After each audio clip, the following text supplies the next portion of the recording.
আউল আউল হচ্ছে সেই নিয়ম যেটা আল্লাহর গাণিতিক ভুলকে সংশোধন করেছিল হযরত আলী। খটকা লাগে না ভাই?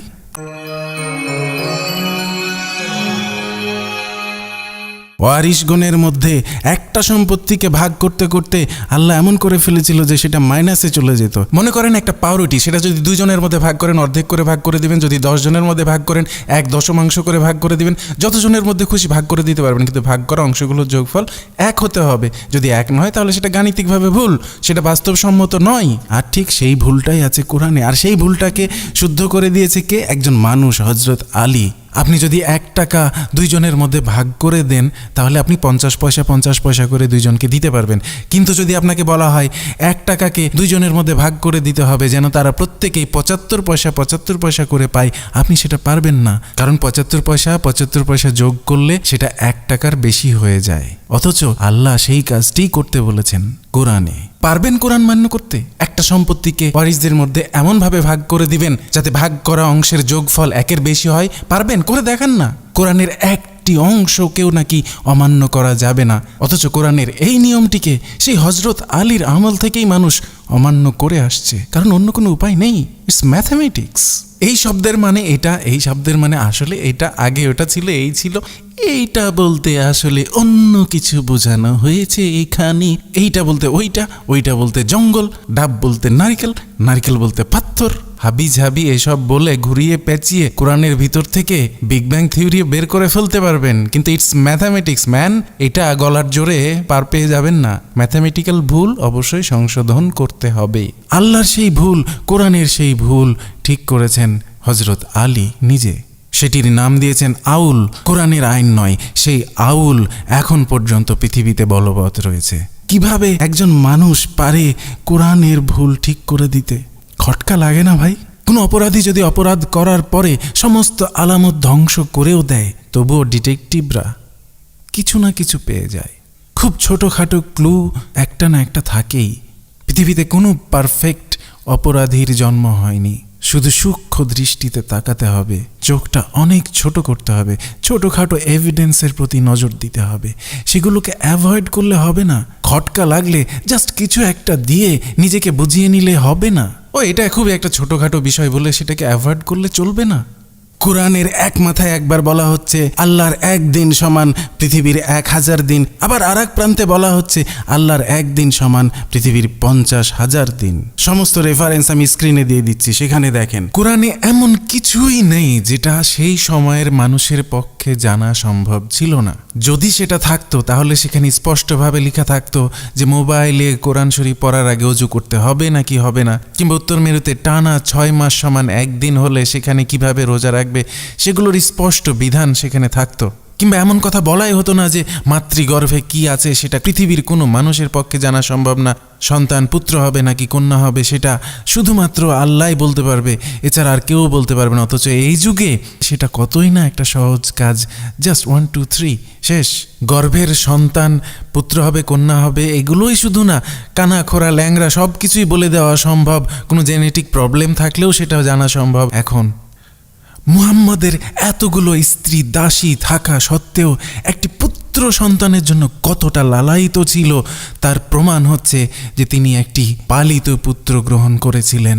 যখন তিনি পালিত পুত্র গ্রহণ করেছিলেন তখন আল্লাহর কিছুই মনে হয়নি, কিন্তু যখন সেই পালিত পুত্রের স্ত্রীকে মুহাম্মদের মনে লাগে, ভালো লেগে যায়, তাকে বিয়ে করতে চায়, তখনই আল্লাহ পালিত পুত্র নেওয়াকে হারাম ঘোষণা করে দিলেন। সামান্য 22 বছরের মধ্যেই আল্লাহ অসংখ্য ডিসিশন চেঞ্জ করেছেন। কোরআনের এক মাথায় বলেছেন পৃথিবীর 1 দিন সমান আল্লাহর 1000 বছর, আবার আর এক মাথায় বলেছেন পৃথিবীর 1 দিন সমান আল্লাহর 50,000 বছর। পৃথিবী ধ্বংস না হওয়া পর্যন্ত যা কিছুই ঘটুক না কেন তার সমস্ত কিছুর সমাধান পাওয়া যাবে একটি মাত্র বইয়ে। তিনি আর কোনো বই লিখবেন না, সবকিছুর সমাধান কোরআনে তিনি দিয়ে দিয়েছেন। অথচ মুহাম্মদের জীবনের 22 বছরে কখন কি ঘটবে সেটা কি তিনি আগে থেকে জানতেন না? তাহলে তিনি মুহাম্মদের জীবনের 22 বছরে কখন কি ঘটনা ঘটবে সেটা ঘটার জন্য অপেক্ষা করবেন কেন? পুরো কোরআনকে একবারে তিনি কেন নাজিল করলেন না? মুহাম্মদের জীবনে আসা এক এক ঘটনার পরিপ্রেক্ষিতে এক একটা আয়াত নাজিল করলেন, যখন যেটা দরকার, যখন যেটা মুহাম্মদের দরকার ঠিক সেই অনুযায়ী আয়াত নাজিল করলেন। আমরা ঠিক যেভাবে ফেসবুকে স্ট্যাটাস দিই, যখন যে ঘটনা ঘটে সেই ঘটনার পরিপ্রেক্ষিতে আমরা আমাদের মতামত দিই। আমাকে যদি বলা হয় যে আগামী 10 বছরে আমি কি কি স্ট্যাটাস দিব এখনই লিখে দিতে, আমি তো লিখতে পারবো না। এই সামান্য 22 বছরে যে বইটি নাজিল হয়েছে সেখানে অসংখ্যবার আল্লাহ তার ডিসিশন চেঞ্জ করেছেন, অথচ আপনারা দাবি করবেন যে এই বইটি কিয়ামত পর্যন্ত বলবৎ থাকবে, তিনি আর কোনো বই লিখবেন না। মজার ব্যাপার হচ্ছে এই কিয়ামত বলাটা শুরু হয়েছে সেই 1400 বছর আগে থেকেই। নবী নিজেই অসংখ্যবার বলেছেন কিয়ামত আসন্ন, কিয়ামত আসন্ন। কিয়ামতের ভয় দেখানো একটা ইসলামী ট্রেডিশন, অথচ কিয়ামত তখনও আসেনি, এখনও আসেনি। আগামী 5 বিলিয়ন বছরেও কিয়ামত হবে না, অন্তত ইসলামে যেভাবে কিয়ামতের বর্ণনা দেওয়া হয়েছে। এই সৌরজগৎ ধ্বংস হচ্ছে না। ইভেন অ্যান্ড্রোমিডার সাথে যদি আমাদের মিল্কি ওয়ের সংঘর্ষ হয় তারপরেও পৃথিবী টিকে থাকবে। তবে মানব সমাজ ধ্বংস হতে পারে এই সব ধার্মিকদের জন্য, যারা অযথা বিনা কারণে, অদৃশ্য কারণে মানুষকে ভাগাভাগি করে ফেলে, মানুষের মধ্যে বিভেদ তৈরি করে। এমনকি তারা নিজেদের শরীরের অংশ কেটে ফেলে অন্যদের থেকে নিজেকে আলাদা করার চেষ্টা করে, ঠিক যেভাবে ইহুদি এবং মুসলমানেরা সার্কামসাইজড করে, পুংলিঙ্গ কর্তন করে তারা নিজেদেরকে আলাদা করে অন্যদের থেকে। একে অন্যের সাথে মরণ খেলায় লিপ্ত হয়, যার আদৌ কোনো দরকারও ছিল না, যার আদৌ কোনো ভিত্তি নেই। মুহাম্মদ যখন মৃত্যুশয্যায় ছিল তখন সে একটা কলম চেয়েছিল, তিনি একটা কিছু লিখতে চেয়েছিলেন, কিন্তু তার সাহাবীরা বলেছিলেন যে মুহাম্মদ এখন ভুল বকছে, সে পাগল হয়ে গেছে, তাকে একটি কলমও দেননি লিখতে। তার সময়কালের মানুষরা মুহাম্মদকে এই দৃষ্টিতে দেখত, অথচ তার মৃত্যুর পরে তার গল্প বানিয়ে তার উপর অলৌকিকতা আরোপ করে তাকে বাড়িয়ে বিকৃত করে তাকে নিয়ে রীতিমতো সবাই ব্যবসা শুরু করেছে। মুহাম্মদের নাম ব্যবহার করে যে যার মতো নিজের আখের গুটিয়ে নিয়েছে, আর তৈরি হয়েছে অসংখ্য ডালপালা যার কোনো শিকড়ই নেই। ঠিক যেভাবে গোপাল ভাঁড়কে নিয়ে অসংখ্য বই লেখা হয়েছে, অসংখ্য টিভি সিরিয়াল, এটা সেটা অনেক কিছু হয়েছে, কিন্তু দেখা যাবে সেই সব গল্পের সাথে ঐতিহাসিক গোপাল ভাঁড়ের কোনো সম্পর্কই ছিল না। সে কখনোই সেই গল্পগুলো বলেনি, লিখেনি বা তার জীবনে ঘটেনি।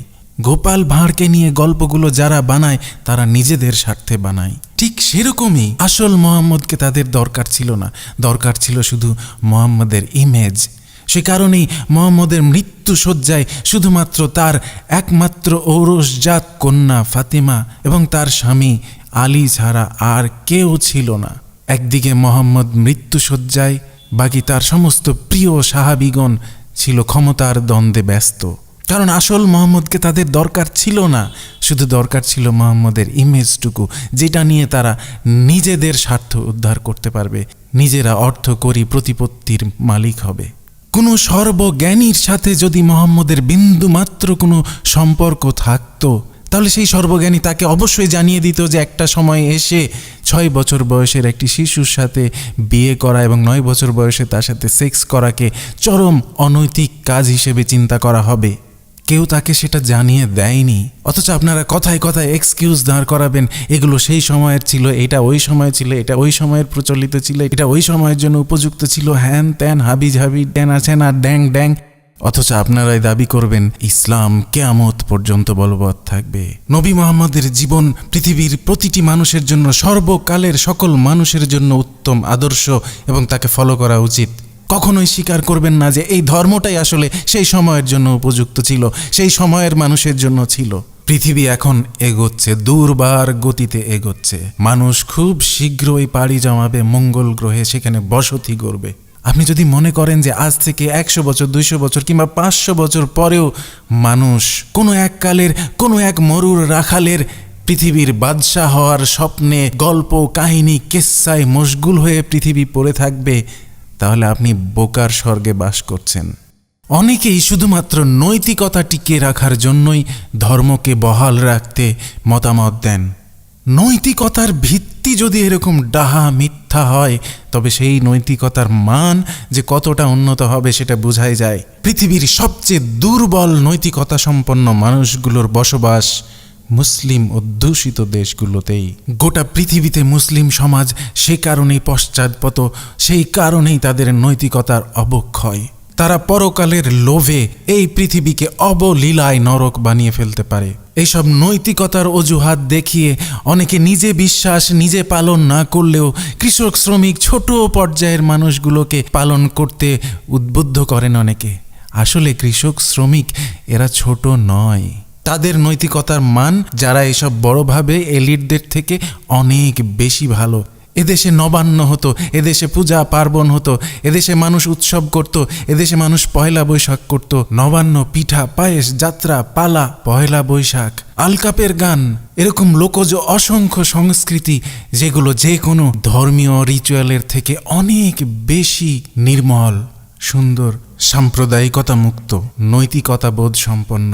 এগুলো প্রকৃতি থেকে উঠে এসেছে। ধর্ম না থাকলে তারা নৈতিকতা শূন্য হয়ে যাবে না, বরং ধর্ম তাদের কাছ থেকে নৈতিকতার বোধটাকে কেড়ে নিয়েছে। একটা উদ্ভট মিথ্যা নৈতিকতা বোধ তাদের ওপর চাপিয়ে দিয়েছে, যার কারণে তারা হিন্দু হয়েছে, মুসলমান হয়েছে, ভাগাভাগি করেছে, মারামারি করেছে, যুদ্ধ করেছে, দেশ ভাগ করেছে। তারা মনুষ্যত্ব থেকে অনেক দূরে সরে গিয়েছে। তাদের সেই মনুষ্যত্ব এখনো হঠাৎ হঠাৎ জেগে ওঠে, তাদের ভিতর থেকে বের হয়ে আসে। এই সব কৃষক, শ্রমিক, মজুর, ছোটখাটো মানুষ যাদেরকে বলা হয়, অশিক্ষিত মানুষ বলা হয় যাদেরকে, তারা যে নৈতিকতাটা ধারণ করে, এইসব ভণ্ড মানুষের মধ্যেও সেই নৈতিকতার ছিটে ফোটাও নেই। যারা নিজেরা ধর্ম পালন করে না, যারা নিজেরা ভালো করে জানে ধর্ম হচ্ছে সব মিথ্যা কথা দিয়ে বলা গাল গল্প, অথচ তারা চায় যে অন্যরা যেন সেটা পালন করে। সুতরাং তাদেরকে নিয়ে চিন্তা করা বাদ দেন।